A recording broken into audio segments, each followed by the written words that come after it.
The Biblical Times Podcast. Writer and editor, Dr. Leora Ravid. Narration, David Green. The last episode out of 3, The Secret Mission of Tamar, Genesis chapter 38. Hello to all our listeners, and thanks for joining us for the third and final episode dedicated to the story of Judah and Tamar, as it is told in chapter 38 of the book of Genesis. The previous 2 episodes were focused on the legal and social situation of a widow who was left childless. In this case, she had to marry her husband's brother, as required by the levirate law, in Deuteronomy chapter 25. As we have seen in the episodes dedicated to Jacob and Leah, the theological perspective of most family stories in the Bible is entirely different from the historical and social perspective. While the historical viewpoint provides quite a good picture of the social and legal norms that prevailed in the ancient world and dictated the actions of the Bible's heroes, the theological aspect reflects God's plan. And God's plan gives a completely different explanation for their actions. As we will see in this episode, these things are true regarding the story of Judah and Tamar. According to our story, shortly after Tamar married Judah's firstborn son, God put him to death for an unknown reason. As required by the levirate law, Judah married her to his second son Onan, whom God also killed. Now, Judah had to marry Tamar to his third son Shelah. Since Shelah was still a young child, Judah instructed Tamar to return to her father's house in a remote settlement and wait there until his son reached marriageable age and married her. From a legal perspective, Tamar was considered Shelah's wife. But since Judah feared that Shelah's fate would be like that of his 2 brothers, he did not allow this marriage to be consummated. Furthermore, for unknown reasons, Judah decided to keep his ownership of Tamar and not allow her to marry another man. For many years, Tamar waited in her father's house for her promised groom. Eventually, she realized that she had become an anchor wife. An anchor wife is a woman who is trapped in a marriage that does not exist in the present and will not exist in the future. And since she is married, if she sleeps with a man other than her husband, she will be considered adulteress, and her sentence will be death. Tamar had no legal way to free herself from Judah's grip and rebuild her life. In desperation, she decided to take drastic action and violate the incest prohibitions in the book of Leviticus and become pregnant by Judah. She disguised herself as a harlot and covered her face with a veil and seduced Judah to sleep with her. Her plot succeeded, and Judah, who did not recognize that the mysterious harlot, impregnated her. Tamar committed 2 serious crimes, each of which required her execution. She committed adultery against Shelah, who was considered her husband, and she violated one of the most severe incest prohibitions and became pregnant by his father. When Judah learned that Tamar was pregnant, he decided to execute her by fire. But at the last minute, just before she was thrown into the fire, Tamar revealed to Judah that he was the man by whom she became pregnant. Yet, instead of being punished for her criminal behavior, Tamar received a reward. Judah admitted her righteousness, and she returned to his house and gave birth to the twins Perez and Zerah.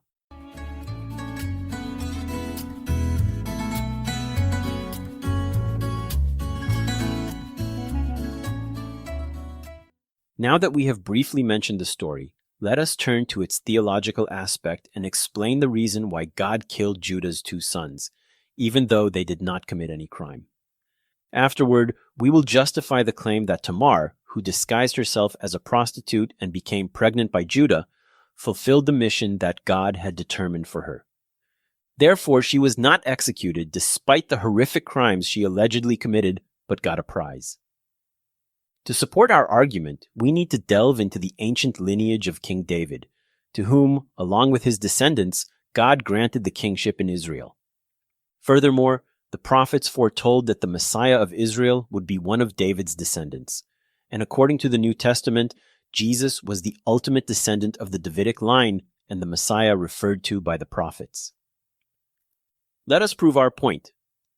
Chapter 7 of Deuteronomy states that of all the nations, God chose only the Israelites to be his people. Quote, "The Lord your God has chosen you out of all the peoples on the face of the earth to be his people, his treasured possession. The Lord did not set his affection on you and choose you because you were more numerous than other peoples, for you were the fewest of all peoples. But it was because the Lord loved you and kept the oath he swore to your ancestors. Deuteronomy 7, 6-8.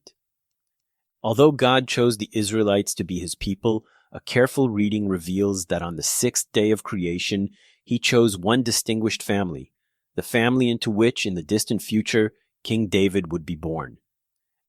As we know, Moses was one of the greatest leaders mentioned in the Bible, yet he did not belong to David's noble family, and therefore the fate of his two sons, Gershom and Eliezer, remains unknown. The same is true for other important figures such as Joshua, Samuel, Saul, the prophets, and many other heroes. Since none of them belonged to David's ancestral lineage, the Bible does not reveal who their sons were and what happened to them. Now we will turn to the dynasty of David. The book of Genesis states that God created only one pair of human beings, Adam and Eve. So they are certainly the first of David's ancestors. Adam and Eve had three sons, Cain, Abel, and Seth. Cain murdered Abel, and for this evil deed, he was not worthy of continuing his father's dynasty. Therefore, Seth, the third son, was the chosen one, and the Bible states this clearly. Quote, "This is the written account of Adam's family line. Adam had a son in his own likeness, in his own image, and he named him Seth." Genesis 5. This sentence starts a long and tedious genealogical list, which mentions the names of Seth's descendants who lived in the generations after his time. Anyone who follows these names will discover that each father gave birth to many sons and daughters. However, the list mentions only one name, the name of the son who succeeded his father. The list of ancestral names in chapter 5 of Genesis continues for many generations until it reaches the time of Terah and then his son Abraham. After Abraham's time, the focus shifts to Isaac, Jacob, and Judah, who lived in the generation in which our story takes place. Perez, the son born by Tamar, took the place of Judah, and then many generations will pass until the time of Boaz, who is mentioned in the book of Ruth. The book of Ruth ends with these words: Perez, the son of Judah and Tamar, was the father of Hezron. Hezron the father of Ram, Ram the father of Aminadab, Aminadab the father of Nahshon, Nahshon the father of Salmon, Salmon the father of Boaz, Boaz the father of Obed, Obed the father of Jesse, and Jesse the father of David. Solomon succeeded his father, followed by other kings who were distant descendants of David, who was born into the tribe of Judah. Jesus, as stated by the New Testament, was the last descendant born into this noble lineage.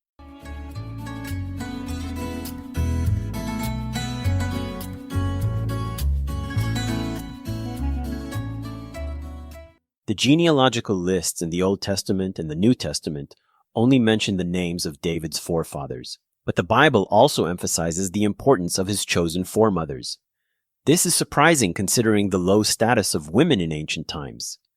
To ensure that David's lineage remained on the intended course, the chosen foremothers played a crucial role. Whenever a woman who was not chosen by God was about to marry one of David's ancestors, she stood up and corrected the mistake. The claim that Eve was a chosen woman need not be justified, for God created her himself. Following the order of affairs established by the Bible, many generations and years will pass before Sarah's turn to step onto the historical stage. The claim that she was a chosen woman also need not be justified, for God himself said it. Quote, "I will bless her so that she will be the mother of nations. Kings of peoples will come from her." Genesis 17:16. Yet it took many years for God to fulfill his promise, and Sarah, who had become an old woman, had lost hope of ever getting pregnant and giving birth to a son who would be the heir to her husband. In desperation, she gave her Egyptian slave Hagar to Abraham so that Hagar could bear him a son, and thus Ishmael was born. This story is told in chapter 16 of Genesis. Finally, God kept his promise and Sarah gave birth to Isaac. But now Isaac had a competitor, as Ishmael was born to succeed Abraham. According to the theological perspective of the noble dynasty, the son of an Egyptian slave could not be one of David's ancestors. Therefore, Sarah had to correct her mistake when she asked Abraham to have a son with Hagar. One day, she saw Ishmael laughing, and that blank laughter was the reason she kicked him and his mother out of her home.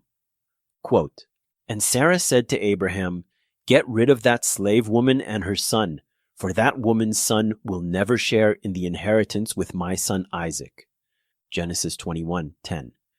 The text emphasizes that Sarah wanted to get rid of Ishmael not because of his laughter, but because she feared that he and his mother would pose a threat to her son's inheritance. Her demand was difficult for Abraham, who loved his son dearly. However, God ruled in Sarah's favor, confirming that she was the chosen woman and that her son was intended to continue Abraham's dynasty. Quote, "Do not be so distressed about the boy and your slave woman. Listen to whatever Sarah tells you, because it is through Isaac that your offspring will be reckoned." Genesis 21:12. Sarah fulfilled her historic role by giving birth to the chosen son and by removing the danger that the son of an Egyptian slave might penetrate the dynasty of David's ancestors. With these words, her story ended, and Rebekah took the stage. Isaac was the first patriarch born in the land of Israel, then called the land of Canaan. Since no suitable bride for his son was found in the land of Israel, Abraham sent his servant to find him a bride from his brother's family who lived in Haran. Ancient Haran lies within present-day Turkey. Before the servant left, Abraham said the following to him. Abraham was now very old. He said to the senior servant in his household, "I want you to swear by the Lord that you will not get a wife for my son from the daughters of the Canaanites, among whom I am living, but will go to my country," meaning Haran and my own relatives, "and get a wife for my son Isaac." Genesis 24, 1-4. Abraham's words confirm our claim that just as the son of an Egyptian slave could not inherit his place, so the son of a Canaanite woman could not inherit his son. The faithful servant went to distant Haran, and Rebekah was brought to Israel and married Isaac, and the two had twins, Esau and Jacob. Once again, many years passed. Isaac and Rebekah grew old, and the twins grew older. When Isaac realized that his last day was approaching, he intended to perform a ceremony during which he would announce that Esau, the eldest twin, would be his successor. However, Esau, who did not know that he was a link in a noble lineage, married two Canaanite women. Genesis 26:34. Therefore, Rebekah had the responsibility to correct the grave mistake he made. She took advantage of her elderly husband's blindness and persuaded Jacob to disguise himself as if he were his brother and face his father. Isaac fell into the trap set by his wife and son and blessed Jacob in God's name. Thus, even if cunningly, Rebekah removed the threat that one of the sons born to Esau from a Canaanite wife might penetrate the lineage of David's ancestors. When Esau discovered the deception that had been done to him, he vowed to kill Jacob, and the end is known to everyone. Jacob was forced to flee to Haran and find shelter in his uncle's house. This was the house where, in the previous generation, Rebekah was born. Now, Leah, the next chosen woman, was waiting for him. Once again, a serious mishap almost occurred. Jacob fell in love with the beautiful Rachel. However, Leah, who would later give birth to Judah and Levi, was God's chosen woman, while Rachel was just a regular woman. But because Leah had a flaw in her eyes, her father, Laban, had to marry her off as a concubine, whose sons cannot inherit from their father. We discussed this matter in episodes 8 and 9. The mistake Jacob made of falling in love with the wrong woman was corrected by Laban when he first married off Leah to him at the expense of Rachel in the status of a senior wife. As we said in episode 9, Laban's name means white, symbolizing cleanliness, which hints that he fulfilled his historical role. Leah bore Jacob 6 sons. Judah was her 4th son, and he is the hero of today's episode.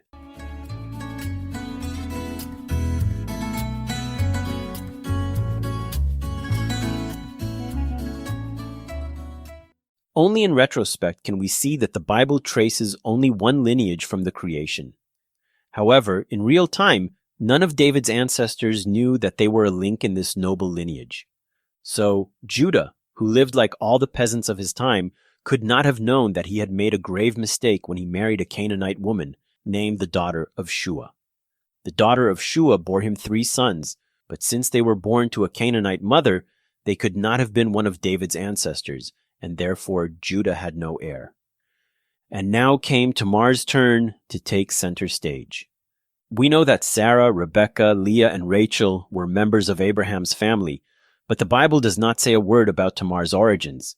Yet the answer to the question of who she was solves many problems that Genesis ignores.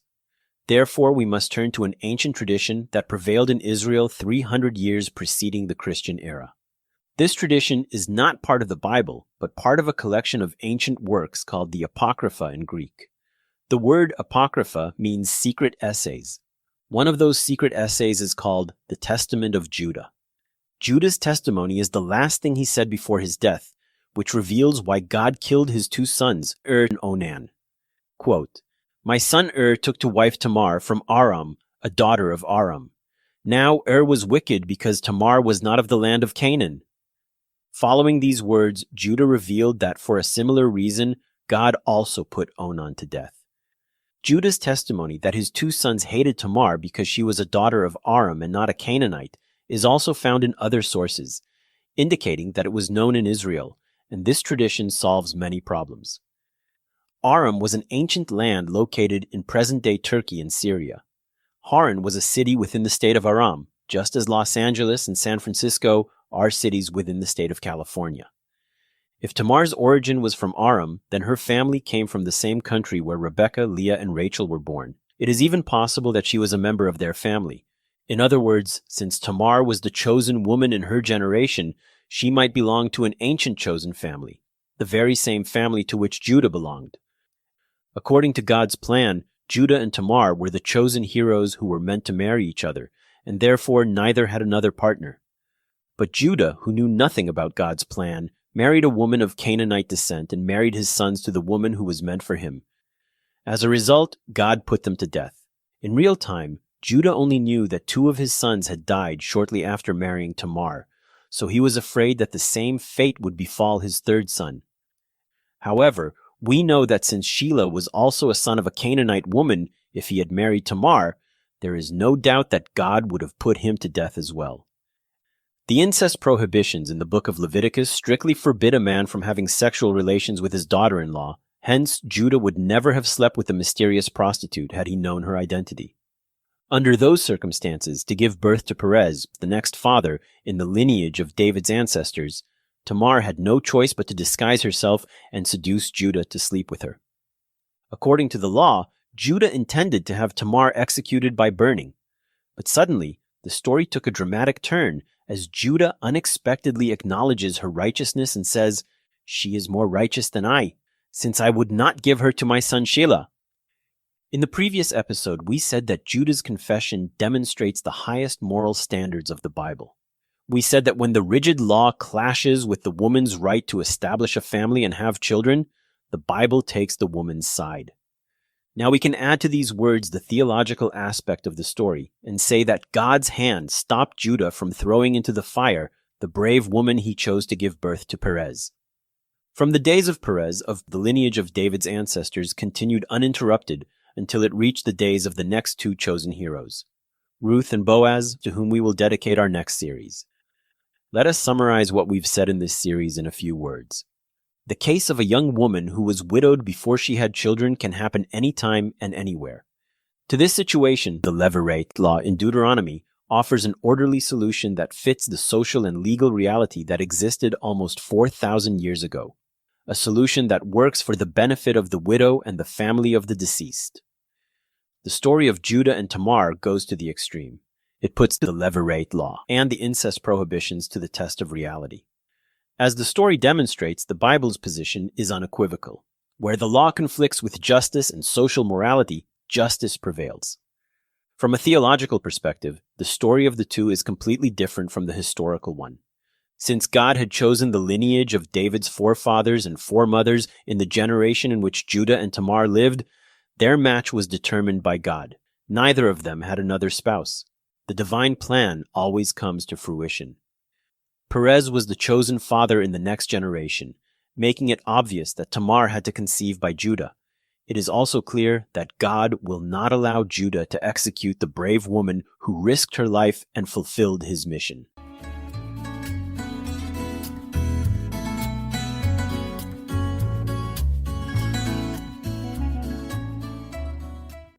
Before we tell you about the next episode, we must mention that it would be difficult to record additional episodes without our listeners' support. Producing this podcast is particularly expensive due to the need to translate it from Hebrew, the original language of the Bible, and the need for assistance from various professionals such as Nir Sayag, who is responsible for our musical notes, and Omer Binder, who designs our website. Those willing to support this unique project are welcome to visit our website and selecting one of the options that appear there. Those interested in purchasing Dr. Ravid's book, Daily Life in Biblical Times, can do so through our podcast's website. The book examines the actions of biblical heroes considering the social and legal norms that existed in their time, which obligated them to act in the way they did. Ravid's book contains translations of numerous puns and wordplays that offer additional insights into the stories, which are lost in the English translation. The next series is dedicated to the book of Ruth, as Ruth and Boaz were the great-grandparents of David. The book of Ruth is considered the most beautiful story in the Bible and one of the most beautiful short stories ever written, and rightly so. On the surface, it is a simple love story that develops between Ruth, the young and poor widow, and Boaz, the wealthy farmer. However, this delicate love story provides us with a fascinating picture of the tribal society that lived in Israel in the years before it became a monarchical society. Please recommend our podcast to your friends and relatives, and until next time, goodbye and all the best.